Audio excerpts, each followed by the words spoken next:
Bonjour, je m'appelle Abdelghani et bienvenue dans Book Express.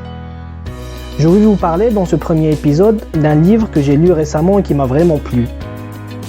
Ce livre s'appelle La Chambre des Merveilles de Julien Sandrel, paru chez la maison d'édition Kalman Levy en 2018.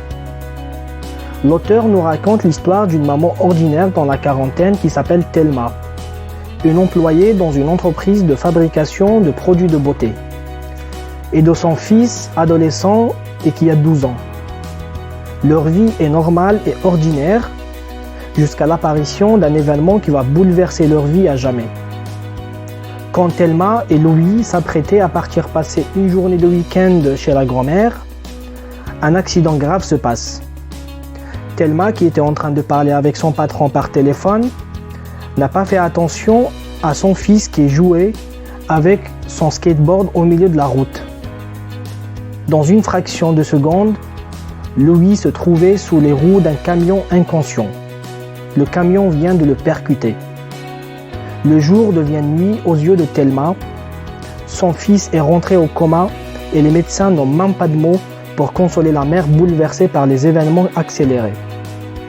La vie de Thelma devient noire, jusqu'à le jour où elle rentre dans la chambre de son fils et trouve un carnet contenant tous les rêves écrits par lui à réaliser avant de mourir. C'est là où elle a eu l'idée de réaliser ses rêves, même les plus fous, de son fils. Et lui raconter tout ce qu'elle vit en espérant de lui donner l'envie de vivre et combattre son état et même se réveiller de son coma. La chambre de soins intensifs de son fils se transforme d'un coup d'une chambre de désespoir à une chambre des merveilles, où tous les rêves se réalisent. D'où le nom de ce livre. Je vais m'arrêter là avec les événements du livre pour ne pas vous spoiler. Je vous laisse découvrir le livre pleinement vous-même. Mais je vais vous donner mon avis. Ce livre est formidable pour plusieurs raisons.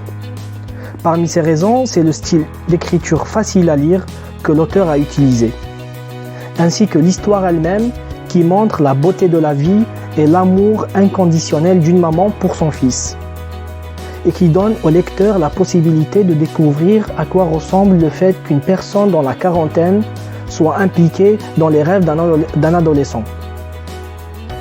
Je recommande personnellement fortement ce livre pour tous les nouveaux lecteurs et toute personne cherchant de la joie et de la gaieté dans sa vie.